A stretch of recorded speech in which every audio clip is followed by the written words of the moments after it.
Halifax, I'm going to show you a whole bunch of useful, edible, and medicinal plants and exactly where to find them. So let's go for a walk. Hi, it's me from the future. I introduced you to at least 10 different plants, so you're definitely going to want to save this one for later. First off, here's an easy one. These are blueberries. They're not ripe yet, which is why they're green instead of blue, but pretty soon. Next up, this plant is very similar but a little taller. It's in the same family. This is huckleberry, and it's got some little green ones starting. They will turn pretty much black and shiny, and they're related to blueberry, and they're also edible and delicious and very abundant. Here's some more blueberry. This one's got a few ripe ones on it. Did you know that blueberry flowers are also edible and good for a little nibble? I can't wait to come back here. Hey, we're doing great with the edibles so far.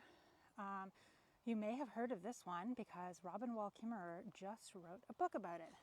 This is serviceberry, and these berries are going to get a lot darker and a little plumper. Are edible and delicious and a really important part of the ecosystem. And I'm not going to go into too much detail because read that whole book. They're great. This one is like just a little shrub or just a little leaning piece of a tree, but they actually get very large. We're just getting warmed up here. Most of the goodies are on the other side of the lake. We're gonna go down around there and back up. This is wintergreen, and it's all over Nova Scotia. If you can't find this, you're definitely not looking. It's a creeping low ground cover, and it has small leathery leaves. They're quite firm and shiny, and they can look kind of burgundy in the winter.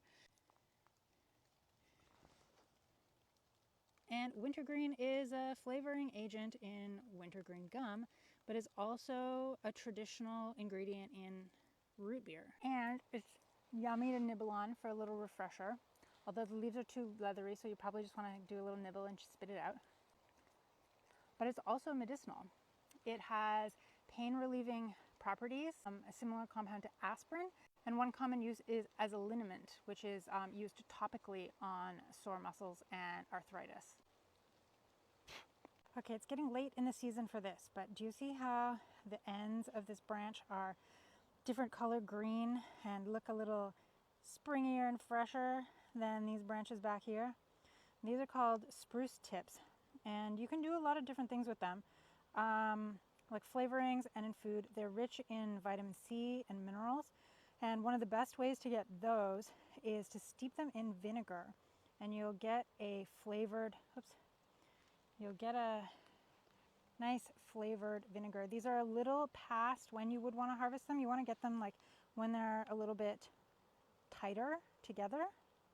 And you can just steep them in vinegar for a couple weeks, strain them, and use that vinegar. A great way to use it is in salad dressings, because when you add vinegar to leafy greens, you're multiplying the nutrients that you get from those greens. Like you're making them more bioavailable. Other things you can do with spruce include spruce honey, spruce jelly, and even spruce ice cream. One you may not know, this is creeping snowberry. It has tiny little leaves on little creeping, I don't know, are they vines? I don't know. I rarely see the berries, but it does have white berries, and I recently read that that plant is actually edible. It looks a lot like twigs to me, so I have not verified. And right beside it here is Mayflower, or trailing arbutus, or Epigea repens, and it's the provincial flower of Nova Scotia.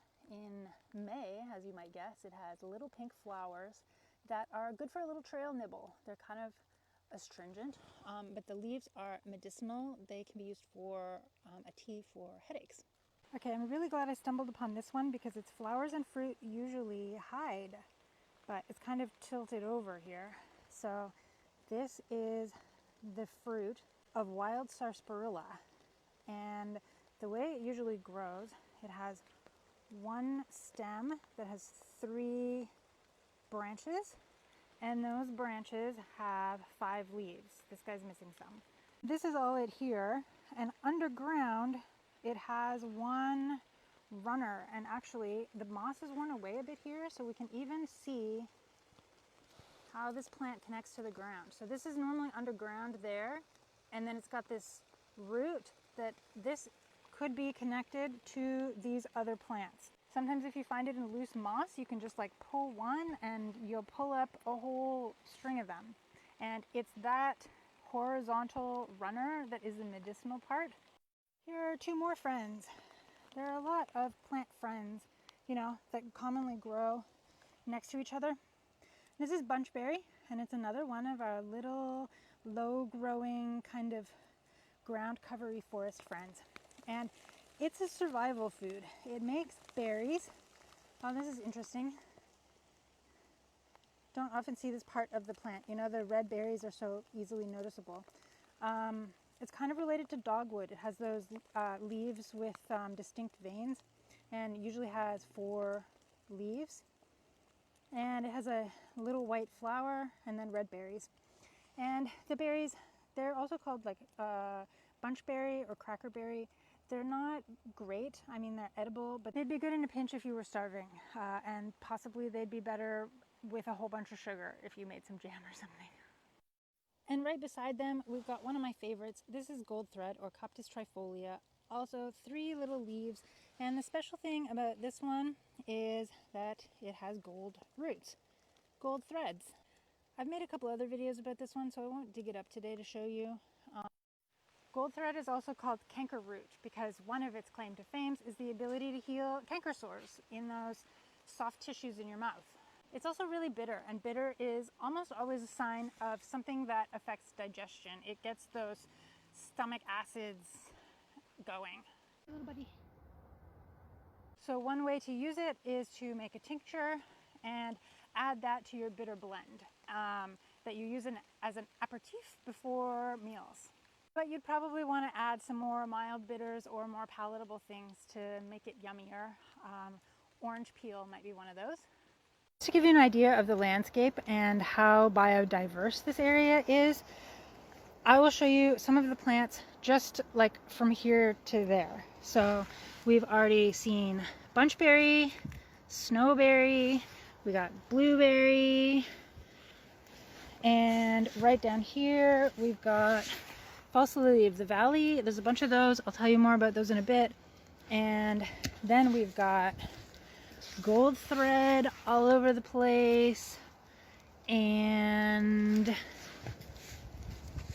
more gold thread, more bunchberry. What else have we got? Pretty sure I just saw Mayflower right here.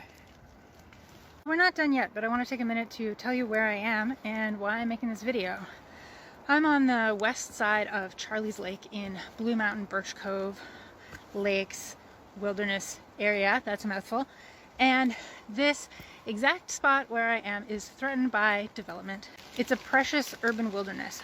It only took me 14 minutes to get here from very central Halifax Peninsula. So if you haven't been here and you're in Halifax, definitely come and check it out. And then spread the word that this area is threatened. Help to protect it. You can learn more at bluemountainfriends.ca. It's the website of Friends of Blue Mountain Birch Cove. And of course, Halifax needs housing, but there are better areas to put it that are less biodiverse, less beloved as an urban wilderness area, and less suitable to being national parks. And I'm not showing you all these plants so you can forage the forest dry.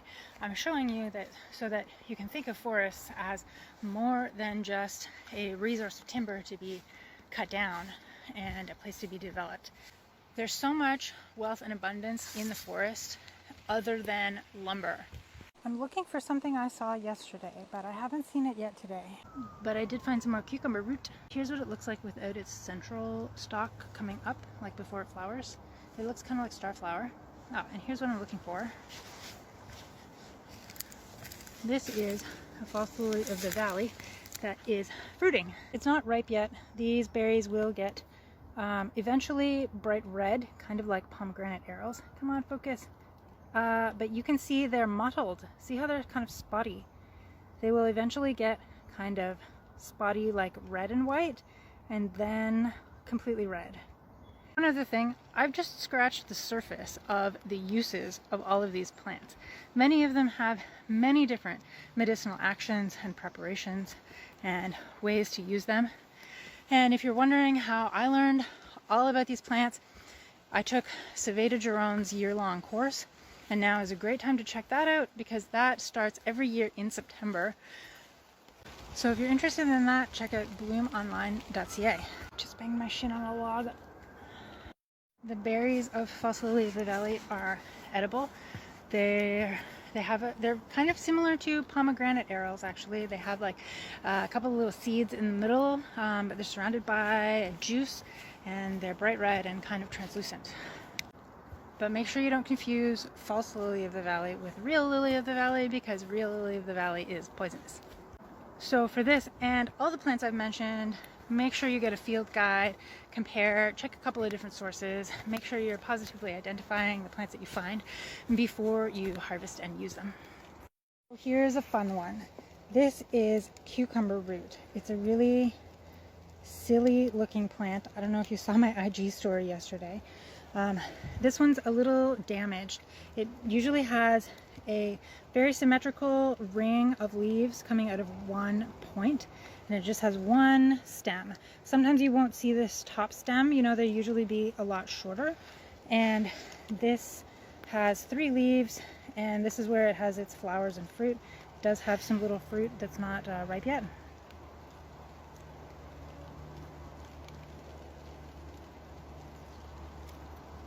And it is cucumber root. So its root is edible, it's starchy and a little bit chalky and tastes faintly of cucumber. Has like that crunch like water chestnut. And that one I would be really cautious about harvesting. It's not nearly as abundant as many of the other plants that I've shown you. So like for example that one, I just saw one in this whole walk so far. So I would not. So never harvest the first one that you see. So never harvest the first of anything that you see and keep going until you find a really large and healthy patch. You never want to harvest like more than 10%.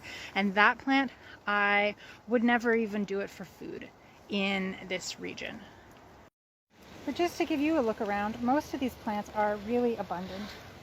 There is gold thread and bunchberry, and behind me